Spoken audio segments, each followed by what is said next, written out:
How's everybody today? Good. Good. Well, obviously we're always, pleased and happy, to win, especially on the road in this league. Sometimes that's can be a pretty difficult task, but we also like to look at, ourselves and try to evaluate how we performed. And even though, Texas A&M really played a good game, played hard, showed a lot of heart in the game, we played a pretty ordinary game for us. I don't think we really executed the way we'd like to, with the consistency that we'd like to, in the game. And I think that, it's something that as coaches, we take responsibility for, but also want to take responsibility for getting everybody to respond the right way so that we have a chance to improve and help our players be the best players that they can be. Very excited and pleased that Minka was recognized as the SEC Defensive Player of the Week. You see the guys that we sort of, recognize as a staff as Players of the Week. Injury updates, I think everybody will be fine, this week. Trayvon Diggs will come back and try to practice some today. Tony Brown will be day-to-day throughout the course of the week and won't be able to make a decision on him until sometime later in the week. We certainly look forward to getting back to Bryant-Denny Stadium, and there's a lot of tradition here when it comes to homecoming, and I think it's special, the kind of support and tradition that we have. It's certainly something that we respect and really look forward to being a part of. Arkansas, I think, has got a really, really good team. I think they've got some players that can really make a difference in the game, starting with the quarterback, who certainly played against us last year. Made some fabulous throws and really good plays. They've got 3 running backs that, help them be one of the most effective teams running the ball of anybody that we've played to this point. I think you can sit here and talk about what they have not done as a team, or you can say they should have beat Texas A&M, and they're very capable of scoring a lot of points and being a very good team. I think their defense is very sound and solid group that, can doesn't make a lot of mistakes, and you got to work hard to execute well to beat them. So this is going to be a challenging game. It always has been for us, and we're certainly going to prepare that way. What are some of the challenges that are unique to junior college players that transfer in here, and to that end, how has Isaiah Buggs really come along since he got here? Well, I think Isaiah's gotten better and better every week. He certainly probably played his best game in the last game. I think that, one of the things that he's a very instinctive player. He's strong. He's got athletic ability. He can finish on the quarterback. I think one of the things that we really worked hard, and this has been a little bit of an issue, and it was working well for us until we lost to Sean Hand, is how we rotate the front guys to keep them fresh. And because when he gets a little bit tired, it affects him some as a player, which is not all his fault. I mean, we need to keep guys in the game that are fresh, and he's getting better at it. But I think we also need to help him a little bit by making sure that we're rotating enough that he can stay fresh. It seems from outside looking in, every time you guys have a close game early in the season or are challenged in the fourth quarter, you come back better. Are those games that you can build on, that a team can kind of grow from? Well, I hope so. I mean, I hope people can look at this game and see how did they advance themselves, in terms of the way they played. Is this, a game that you would tell everybody, yeah, watch me in this game because I really played well? If you can't say that, all right, then you should, take a real look in the mirror and say, what do I need to do to get better here? As coaches, we want to try to help these guys every way they can improve.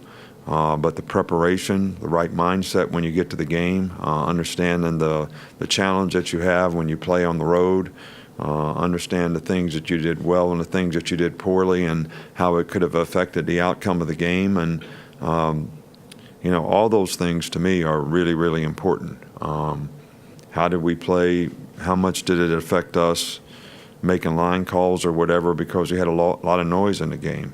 I mean, all these things are things that we should learn from, grow from, be able to improve as a team.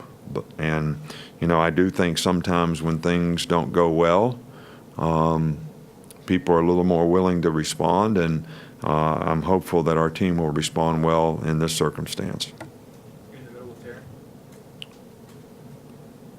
Offensively, when it comes to fourth down, what all goes through your mind on deciding to go for it or punt? First of all, it's situational relative to field position, down and distance, how we feel about our short yardage versus the other team's short yardage defense.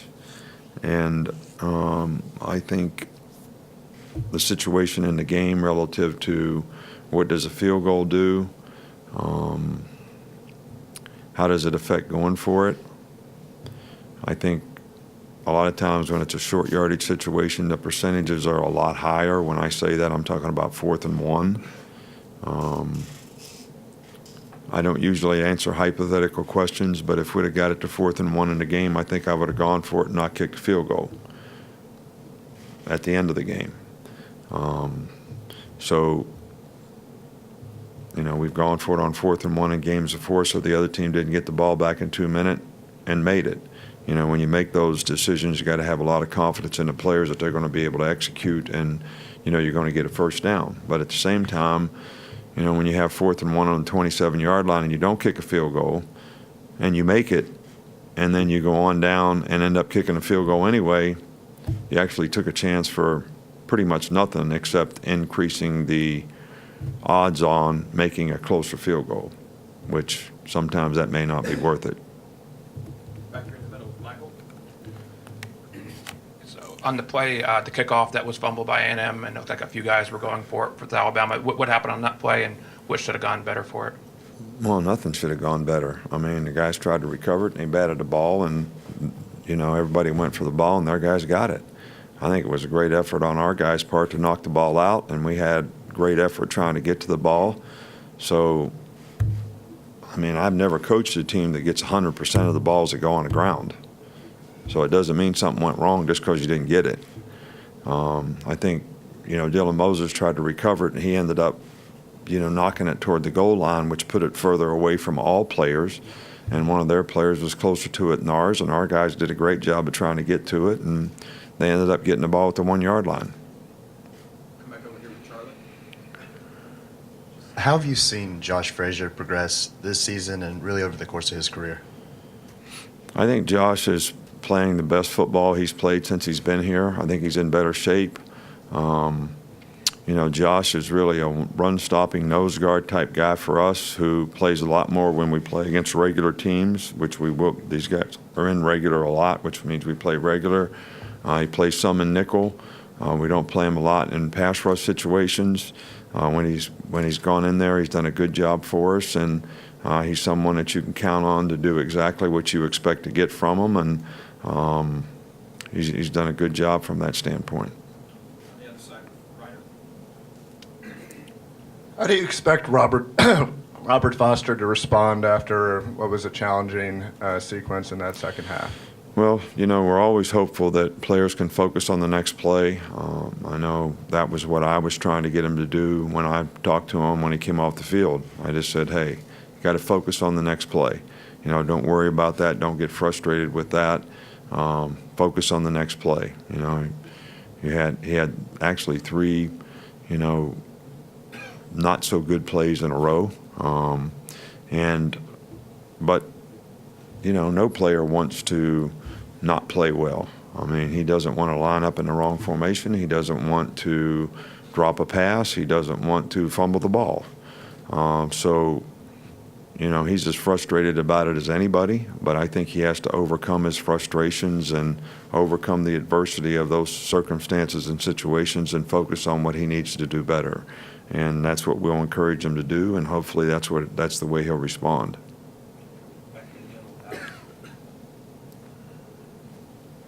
What have you seen from Damian Harris as far as specifically his ability to break away from tackles and get downfield quicker than maybe he has in the past? And when you're in a game situation, how much are you weighing the production of a player, in a game, a la Derrick Henry in the past, when he's building up production as it goes when you're deciding reps? Well, first of all, Damian's, played really well for us this year. I think he's played really well for us in the past when he's been healthy. He's been able to stay healthy, so far this year. Makes good cuts, good decisions, runs the plays the way they're designed to be run, and he has good burst and acceleration when there is an opening, and he's made more explosive runs for us than anybody else on our team. But I still feel that in the long run, the way he's playing, the way we're using the backs is probably the best thing for our team. Because maybe one of the reasons that he is healthy and he's staying healthy and able to do what he's doing is because we're playing more guys at the position. He doesn't have to play as many plays, and I'd rather see him do that over the long haul of the season rather than start running them 30 times in a game and then all of a sudden he's not able to run at all. So I do, in all honesty, when we're standing on the sidelines and we got somebody that's hot, that's running well and making yards, I'm going to play that guy a little bit more. But still, not going to try to kill the guy or wear him out.